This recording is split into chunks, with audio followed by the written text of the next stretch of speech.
Welcome to the Newton and Willows FC podcast. Each episode we'll be bringing you news, reviews and previews and everything Newton and Willows FC. The boys, the girls, the men, the ladies, the kids, everyone. Are you a player? Are you a coach? Are you a fan? Come on and listen to this amazing episode.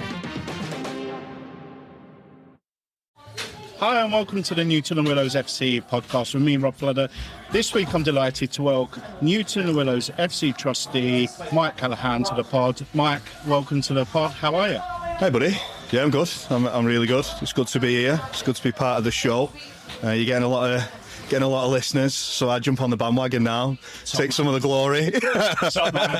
Listen, I keep telling all the guests you got to listen because people are getting called out on this podcast, right? Oh mate, I'll call everyone out, don't you worry. Amazing. And if they're not hearing by the podcast, it's getting me the ump. So I'm saying that it can't be word of mouth, it's just got to be done. Yep. So Mike, for the listeners, tell us a bit about you and your association with Newton and Willows. So I've been part of Newton now for 7-8 years. Got roped in a while ago. My daughter Tilly started when she was 4 with the Wildcats. As you know, Kerry, who's been on the show. She has, yeah. And Tilly's been on the show. And Tilly's been on the show as well, yeah. Well done, Till. So started off, got roped in a bit with Kerry, helping out with the Wildcats with the girls on Sunday mornings. And then from there we formed a team called the Gators. And we absolutely dominated every league you can look at, mate. So we went on, we played in Hightown. So at the time, it's funny actually when you look at Newton and girls football and how much it's come on over time. But back then, and we're only talking 6 years ago, the league we had to go to was Hightown over in Liverpool. Okay. Because there wasn't actually an age group of girls. At that time, it was under 7 that they formed. And then obviously the way girls football's grown, I put a lot of that down to investment in people and time at the club. It's been a real driving force. It's been a real reason of why I came to be a trustee in the end, which we'll go on to. But also, just in the media, the way the England girls team has done, the inspiration that the girls have got, it's grown more and more and more. And I think, don't quote me on this, but I think we've got one of the largest girls groups, if you like, in the local area. Maybe even in the Northwest. We've got a huge amount of female teams, which is a real credit to us, and a real credit to the players as well. I couldn't agree more, and I say this a bit on the podcast. I haven't been associated with the club that long, but enough to know just how big it is, and I was overwhelmed by just how many teams there were, but how inclusive it is. You know, there's girls teams of pan disability, the lads, the adults, you know, it's massive. So to see that girls team grow and flourish, it must be brilliant for you to see, especially with a daughter as well playing at the club. Oh, it's phenomenal. And you see not only the footballing ability, but also the confidence that comes from it. Because I think it's a little more difficult for girls, because football is a contact sport, and they can be a little more standoffish, a little more nervous. But then over time, there's girls who are part of the team who started with me at 4 and who are now young women, and you look at them now and you think, wow, how they've come on and how they've grown as a person, not just as a footballer. And some of them are horrible. Absolutely horrible. They're horrible on the pitch and they're horrible to me.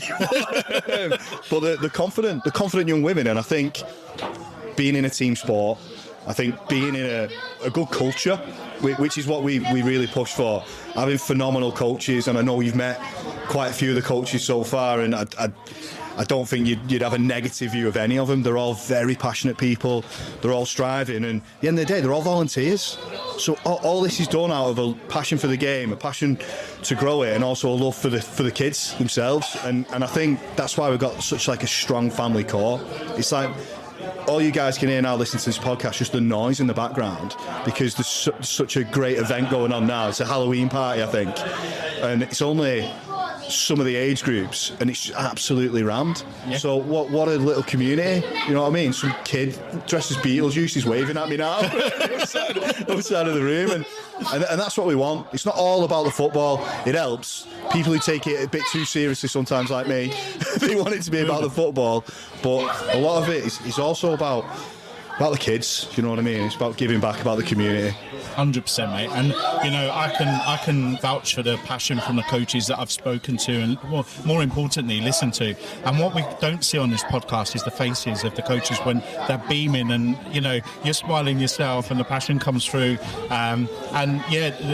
The community aspect to the club. Everybody says the same thing, but you feel it. You feel it when you walk in. Everybody's polite, friendly, very pleasant. And the one message I do get is everybody saying, "Come on down, come and have a go." Yeah. It's an open welcome to everyone, and we've got you touched on it earlier. We've got the facilities that cater to everything. Any player needs, any gender, any requirement. We've even got masters that I've been running on a Friday, which is sort of fat idiots just running around the pitch, but gets us out, and it gives us an excuse to have a bevy after it as well. You know what I mean? So we cater to everyone, and that's part of the passion of the club and the growth of the club. So yeah, it's all good, buddy. Amazing. So, Mike, tell us a bit about what you do as a trustee. What's your? And I know very recently the responsibilities were split down a lot more and more defined. What do you look after? What's your role? So my main focus is mainly the commercial aspects, and it's difficult to run a club of this size. We've got so many kids now. We've got so many players overall, and there's a lot that goes into it in terms of funding. And as a club, we don't like to rely too heavily on the players. We don't like to rely too heavily on the members. We want to keep it fair in terms of subs, and obviously we've had huge growth in facilities, and we've got a big demand on facilities with the amount of players and teams that we've got. So my main role is focused on how we can generate external revenue. The way we kind of do that is kind of a few different aspects. One of the main ones that we've been really successful with is just growing to business sponsorship. So we have like a tier system where we have some key sponsors who, more recently, our lead sponsor this year is Ansell Lighting. They've donated thousands of pounds to us, and they've been phenomenal, absolutely phenomenal. And what we try and give back is we try and give back to the sponsor as well, as much as possible. So with Ansell, they've got the branding on every single player shirt this season, so they're getting the profile out there in the market. But more importantly for Ansell, it's not about their brand. They're already a massive company. They want to give back to the community, and they want to give back to the club, and a lot of businesses want to do that. But it's also good for them that they can get tax saving purposes as well. Yeah. So it's a win-win. It's a cut-off there. So we have key sponsors like Ansell, and then we have our lower sponsors as well. They kind of the guys we support in getting team sponsorship, which is going to help pay for kit, help pay for equipment. We're looking at company outreach in terms of getting the boards around the first team pitch where they can advertise, because the teams are going from strength to strength. The women's team, the men's open age and the reserves, they're all flying in their respective leagues and divisions. So that's bringing in more and more of a crowd. We want to build more and more of a crowd. We're doing that by putting more and more social events on. So we're inviting down a lot of the sponsors. There's going to be a lot of sponsor networking. Overall, we've got over 500 members at this club, and each one of those members has got a family. So times that by 2 on average, your outreach is 1,000 people, if not more. So if we can use our kind of network to support those sponsors, to support the local companies, to get direct advertisement to our companies through our social media platforms. And all we ask in return is small donations in terms of the boards, in terms of the team sponsorship, then it's a win-win overall. Local businesses around here, I don't think I've seen a community as strong. Everyone jumps at supporting us. It's made my job easier. And we are incredibly grateful to the local community. We're incredibly grateful to the fantastic club members. There's a lot of them, a lot of self-employed people, a lot of guys in the trades, a lot of girls in the trades who want to give back as well. And they're more than happy to give sponsorship to the team. So that's kind of what I look after. I also support on the grants as well. So boring, so painful. ChatGPT is an absolute godsend. I heard that on the previous episode with Tom. Yeah, Tom's phenomenal. So I support Tom as much as possible in that. He probably told you how good he is at winning them. And he's done quite well, very well this year. And I'm trying to support him on that side as well. So we get We get different grant applications through all the time. And then just a shout out to anyone listening now, any club member, if they do come across a business incentive or a grant incentive, please do get in touch with us, because it all goes a long way to helping us. Amazing. And, you know, I think players, parents, coaches, they won't see all of that. They won't know it. They know it happens somehow, but they don't know the detail. And rightly so, you know, we need people behind the scenes. People want to just come, have a bit of fun and go again, right? So not everybody has to get so invested. However, the important stuff has to happen, and it doesn't. There's not little fairies like my mum used to say. The fairies don't put the washing in the machine and clean it all for you. I'm not apologising for that, by the way. And but it has to happen. So you know, people like yourself, you have to have that tenacity and drive to keep going and do it for the club. Yeah, you've got to, and you look. It's not easy. And most of the time it's not fun, and it can be quite tedious, especially the grant application side. But I think if we're straight, if we didn't have, and I'm not putting it down to me, it's a group of individuals, a trustee group, phenomenal trustee group, everyone pitched in, everyone involved. If we didn't have these individuals doing it, we wouldn't be the club we are today. And we're literally on the cusp now. We're growing rapidly. And we're only going to get bigger, we're only going to get stronger, and with support from our community and the greater community of Newton overall, we need it. We need it. It's getting harder. It's getting harder. We're seeing increasing costs for businesses. We're seeing increased pressure on homesteads and households to pay for it. We're going through a very difficult economical time. We try and reduce the impact as much as possible by keeping subs and monthly subscriptions low. But overall, at the same time, we need help. We can't put on what we're doing today in the background, this huge party. We can't put on the trophies at the end of the year. We can't put on all the events through Christmas. We can't do all that. And more importantly, we won't have the facilities without the support of the greater community. So yeah, it is critical. It can be stressful. There are moments where we're all sat in a room thinking, how the hell are we going to pay for all the Christmas presents this year? But we find a way. And we always will. And, you know, you spoke there, Mike, about the times we're in economic challenges. Most businesses are lower on footfall, lower on volume, customer satisfaction. Everything's going away from that. But people are still doing I'll say the right thing. They're still going, what's important, what's core. Of course they have to make a profit. Yeah. Of course they've got wages to pay. There's sustainability for those businesses. They can't just give away, you know, shed loads of money that they don't have. But they're still doing the right thing by supporting the local community, by ensuring the sustainability in clubs like this and the, you know, youth of this club. I know we've got some great open age teams, and they shouldn't be forgotten. But without that, it's a lifeblood. Everybody needs funds, right? Mate, it's the most critical thing. It's the lifeblood that keeps the club alive, and you've got to keep up with their monthly rates. Look, we've just given the club probably what it's deserved in terms of the all-weather facility now. Not only is that a playing field for game day, but it's also critical for our coaching. We managed to negotiate a majority of that field, and a lot of other local clubs use it, which is fantastic as well for the community. But overall, some tough negotiations went on there, and that came as a huge monetary outlay for the club. But I will give a shout out to Andy, even though he ain't doing it because he's got a fat head already. But credit to Andy and the tough negotiation and the work he's done. And then there's a lot more in the background that people don't know about, a lot more work that goes into that. The local facilities that we've got in terms of the school, we've got to pay for a lot of them as well. Thankfully, there's some fantastic community schools in the area who do support us. But rightly so, some of them need to make money back. Not everything's for free.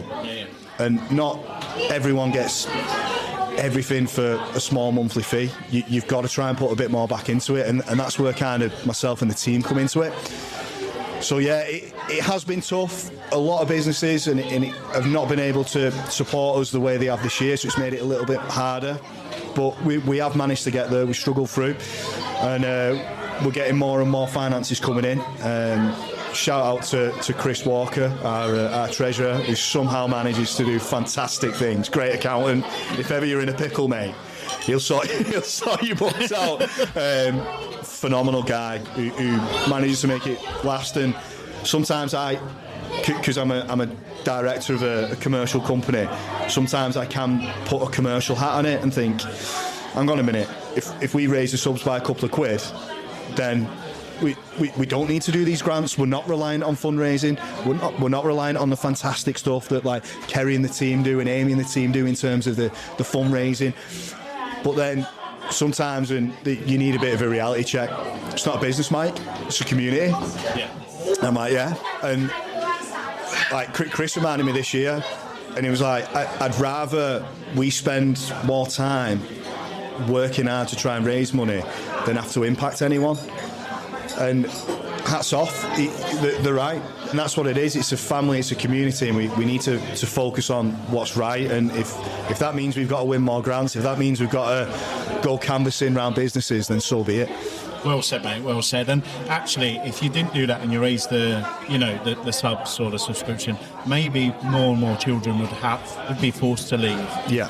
Parents, sometimes they don't want to show how tough things are. They don't want to tell anyone. Exactly, mate. It's a tough environment out there. It is. And just paying that couple of quid every week can be everybody's maximum. Yeah, it's huge. And they have to go somewhere to get that money. So by raising that, it'll have a massive impact potentially. Exactly that. And it's worth noting as well to that point that we do have a little support group as well. So if anyone is struggling, you can contact any of us confidentially and we can help as well. It's all about the kids playing. It's all about the kids getting what they need from it. It's not just about playing football. It's about friendship groups. It's about engaging, especially at this level. You can run away with yourself sometimes and think, my kid's Ronaldinho. It's not just about that. It's about seeing them together. It's about seeing them happy. And like, when are you happier? When you're kicking a football, mate. You know what I mean? So we have got the support structure in there. So do not hesitate to contact us if you're struggling. That's a lovely message, and I'm sure maybe a lot of the parents just wouldn't understand and wouldn't realise that's there. So, yeah, please do get in contact with one of the guys. Go through your coaches, and I'm sure the help will be there should you need it. Going forward, I'm always a believer, if you keep doing the same thing, you'll get the same outcome. Yeah. Right? And it's working so far, but it's only going to get tougher as businesses struggle, Exactly. margins shrink. What do you need to do and the club to maybe change the strategy or tactically change things to get out to businesses, to raise more funds, or without businesses, what else is there that you think we need to do? Well, for me, we've had kind of a brainwave. Myself and Tom have been talking a lot on it. And we're trying to think, it all boils down to, and let's be honest, I'm giving you these funds, what do I get in return? Because at the end of the day, we're going out to businesses. So what can we offer as a club? And we've looked at, where's our strength? Our strength is our network. Our network is huge. We've got thousands. I'd say on average you've got about 500 odd players. They've all got a family, they've all got outreach, they've all got friends. And if we can offer businesses a direct route to them, then surely that's only a benefit, in particular local ones. But not only that, it's business-to-business relations. So this year we're looking at, probably after Christmas, at launching business networking groups where we're going to bring together a lot of our core sponsors, a lot of the team sponsors, and we're going to put on a networking event. And it's going to give the opportunity to put local trades in touch with each other and then have them together on like a collaborative group where if you've got a tradie who's looking for a plasterer, you can stick on. So we're looking for a plasterer this week, someone can jump on and say, yeah, I'm free, or I've got a lad who's free. That's just one example. You've got an event company, you've got a local company on the high street that does balloon decorations and sweets. Ideal, mate. We've got, how many parties are you going to have with 500 odd kids? Now, if we can put them directly in touch as a Newton sponsor club, we can then push that forward to our network. So it's a win-win for everyone. I really want to engage more with the high street and the high street hub. They've always been kind of like a target for me on the outside of how to put on events. We've seen all the fantastic work that they do, and the Christmas, we've seen what they do in terms of in Halloween, all the window painting, all the stuff outside, and if we can kind of lean on them as well and in turn them lean on us, it's only going to be a benefit to everyone. So that's kind of the strategy for this year. Our fundraising target has risen substantially, so we're kind of trying to accelerate a lot of these things, and luckily enough as well, there has been a lot of grants that have become available, so there's been a lot of focus on that as well. There's a few that we're focusing on now for the women's game and the girls juniors side as well. There's a lot of government money and FA money going towards the girls game because it has been underfunded for a long time. and now it's coming to a level, as you've seen within the club, as we touched on at the beginning, and also out there in the greater world, the Women's Premiership. It's now becoming more of a, as seen on TV, you're growing the appeal, and it's only better for grassroots clubs like us that we can support our girls because the women's game's growing. So there's a lot of fantastic incentives there. So they're the key areas of growth now for us. I wasn't trying to trip you up by asking that question, okay? I was just intrigued, and I didn't realise the strategy, the depth of strategy would come out and the response there. Well, we try and run it like a business. Sometimes I run it too much like a business, as I touched on earlier. But essentially it is. We're a non-profit. We've got no revenue stream coming in. The subs don't cover anywhere near our outlays. So we have to be smart, and we have to have a strategy, not just for this year. We've got like a 2, 3, 4, 5 year strategy ongoing. And thankfully the core of the trustee group are phenomenal. There's a lot of commercial drive there, and there's a lot of people who are just enthusiastic about hitting these targets. So, yeah, to touch on the points earlier, an awful lot goes on in the background, but it's all good. It's all good. What about if any businesses are listening to this, local business, and they think, I'd like to help, but I'm not sure, I just don't think I've got the funds. If we look at smaller scale or the lower end, what are we talking? Just to give an indicative. Well, you've just absolutely nailed on a point that we were recently talking about. Now, I'll use the boards as an example. So the boards at the side of the pitch, it's 250 quid for a board. We go and do the artwork, we put it up, and then you get that for 2 seasons. But when you're communicating with some of the smaller end businesses, no offence to small businesses, like the one-man bands who are phenomenal and always support us, a 250 quid outlay in one go, that can be a lot of money. That can be raw materials for the week. That can be your hair dye for your hairdressers. Yeah. That can be your fuel. So it's a lot of money, especially in the current climate. So we've devised a subscription where you can do £10 a month. It's over a 2-season period. So it's less of an impact overall. We sign into an agreement. It lasts over a 2-year period. You got your board for that 2 year, and then you can just continue that rolling. So then it's also retaining the sponsorship as well for us, which is important. And we can also then monitor the cash flow as well. If you're getting an influx at the beginning of the year of X amount of sponsors, then that money will soon be used up for all the right reasons. And then it leaves us in a position where, Mike, where's the rest of it coming from? Tom, where are you getting the grants in from? So that's kind of a benefit to both the sponsors and the companies who we want to invest in the club, and us as well, because it gives us a steadier cash flow. And with those boards, we've now got the cameras that show the games, and on social media they've been phenomenal, by the way. They've been going out all the time. Craig, well done, and everybody that's involved in that, right? Amazing. So those sponsors will get seen by so many more people today than they did probably 3-6 months ago. Right? Exactly. And then the social media platforms, there's a huge amount of followers because it's such a big club. So then your outreach straight away, goal of the month, goal of the week, that's going to draw people in, because everyone's looking, going like, it's my team on it this week, and it's getting our sponsors on that. I want to do sponsored games, so each sponsor that comes in sponsors a game, sponsor a player, and then doing player profiles. Like, the list is endless. We've got such a good opportunity now with the way that the club is and the trajectory that we're on, to really engage with these businesses and them to benefit from it as well. So it's exciting, to be honest, buddy. I'm pretty excited about it. I can hear it, right? But people don't realise that side of it can be exciting. It's graft, right? Yeah, it's graft, but running around a football pitch for 90 minutes is graft. Yeah. Putting a team together is graft. Everything, yeah. So coaching 12-year-old girls. I retired this year. I don't blame you. I passed that on to lovely Lee, who you met a few weeks ago. He had a full head of hair.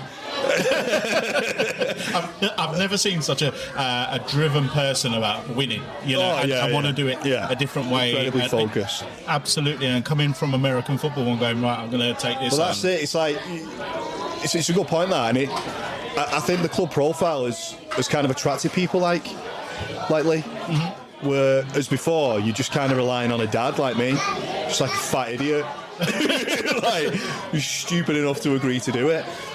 But we attract people in. I ran 2 teams, my lads' team, and we had my coaching staff, like under nines kids, my coaching staff were Adam and Craig. Adam's head of Team GB swim team, so phenomenal. And then you've got Craig, who's an ex-professional footballer. Not top flight. He only played in Scotland, but but phenomenal. Knows the game inside out. And I'm telling these guys what the team is on a Saturday. That's when I knew I had to step away. I'm like, Craig, thankfully I couldn't understand what he was saying in his thick Scottish accent, but most of the time I don't think he was happy about my selection. So I was like, yeah, you take over, buddy. you do what you're good at. But that's the draw of the club, right? And look, I can say as well, I reached out to Andy about, excuse me, Mr. Andy, would you like a podcast doing? You know, because I've been down here a few times. I live local. I'm not a local person. You can tell by the accent. Yeah. I bring the southern charm to this if you call it that, yeah.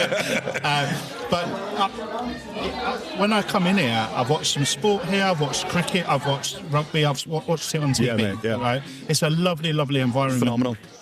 I've met Joe, I've met Mike before, and it's been fantastic. And it's one of those things where it just drew me to come. So, you know, you've got that draw, like you're saying, it's because the culture's amazing. There's the greatest people around. Yeah, so this club in itself, aside from the football, is you're not going to find one like it in this modern day. No. It's phenomenal. I'm here like every weekend. I even put my boots on for 5 games for the rugby union team last season. Came out of retirement, was terrible, went back into retirement. But God love them, they still message me sometimes out of pity, I think. But you're guaranteed something. You can come down, there's going to be a rugby league, there's going to be a rugby union, there's going to be a footy match on, there's going to be the cricket. The cricket's phenomenal, you know what I mean? And the setup, just look where we are. It's amazing. Listen to the background noise. Yeah. It's buzzing all the time. It's just rammed. And you're guaranteed to see someone you know, guaranteed to have a pint with someone. 9 times out of 10, someone might offer to buy you one. Most of the time you're offering other people. But maybe people will buy me one after this because they know what I do. But it's as a community, as a hub, it's sensational. Amazing, mate. Right, you know by now, Mike, for listening to so many episodes so far, haven't you? Yes, Evidently. all of them, of course. Well done, well said. And no, you ain't got Pinocchio nose here, so we're doing all right. You know that we call people out on this podcast for a challenge, okay? Yeah. Now we can mix this up because people at the start, people didn't want to come onto the pod, but people are getting a little bit braver. They're listening. Yeah, mate. Too bad. So, who are you calling out and for what challenge? Right, keep it PG. Yeah, well, I've got a really good one. Okay. I'm going to say one before. We don't want this guy on, but I want him to listen to it. David Guy, pay his subs. It's been since Wildcats, and I have chased him every month for how many years is that going to be now? For 8 years. And the guy always forgets to pay subs. So David Guy, pay subs. So I'll shout that one out. But for me, the Academy Coaching Boys. So you may not have been told about this. A couple of times a year we run Academy Coaching Session, and the funds from that go to support the club. So, and that's run through Chris, Jack and the boys, who are all full-time employed by Liverpool Football Club. Boo, up the toffees.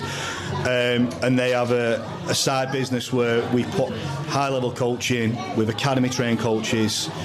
We've had sessions in the summer with female head coach from Preston. We've had Jack himself, who's lead development at Liverpool. Chris, who doesn't do it anymore, unfortunately. Shout out to Chris Owen, phenomenal goalkeeping coach. He's now one of the lead coaches at Liverpool for goalkeeping, so he's too busy. He's too busy for minnows like us. But he still fully supports the club. He's going to be at the Sportsman's Dinner. Again, Sportsman's Dinner goes a long way in helping us get revenue. You've got Oki, you've got Quirky, Nathan Quirk, who played with the Suarez, played with the boys. So you've got Guy, Champions League player. You know what I mean? Amazing. Unfortunately injured, who couldn't make it. Coaching our kids. You know what I mean? I've seen Tilly with these guys, and like Oki, Chris Ock, he coaches, I believe it's the under-9s to under-12s at Liverpool. Put his arm around Tilly and go, listen, Till, use your positioning better, use your body shape. And then seeing that reflected in games, there's something that these guys give back to the kids, which us as dads we don't even know about. We may think we're good at football, but these guys know what they're talking about. Different level. So I'm shouting out the academy coaching boys to come on the podcast and tell us about what they're doing, tell us about how they're going to help this club, tell them about how amazing I am for getting them in. And just fantastic lads, and we could probably have a laugh with as well, buddy. You know what I mean? So I'm shouting out those boys. Great shout out, and we'll definitely make that happen. Okay, so if I know Andy Tiller so far, he doesn't take no for an answer. He does not. And if anybody says no to him, we'll get Amy onto them. And Don't get Amy on your case. So yeah, I've been warned. Listen, mate, I think I'm going to say on behalf of everybody at the football club, just, you know, I know a lot of it goes unrecognised, but cracking job you do, amazing to help so many people. You probably don't even realise how many people you help at times. Oh, it's a pleasure. But amazing, well done. It's not just me, it's the whole team. It's the whole team. We all do it together. Very humble, but take that one. And yeah, thank you so much for coming on to the podcast. Thank you, mate. Absolute pleasure. Thank you very much. If you enjoyed that episode, do us a favour, hit the subscribe button, like it, love it, share it. If you want to come onto the podcast, drop us a note on all the socials, or if you want to nominate someone coming on, that'd be amazing. We've got some amazing guests coming up again soon. Newton NLWFC, Forza Newton.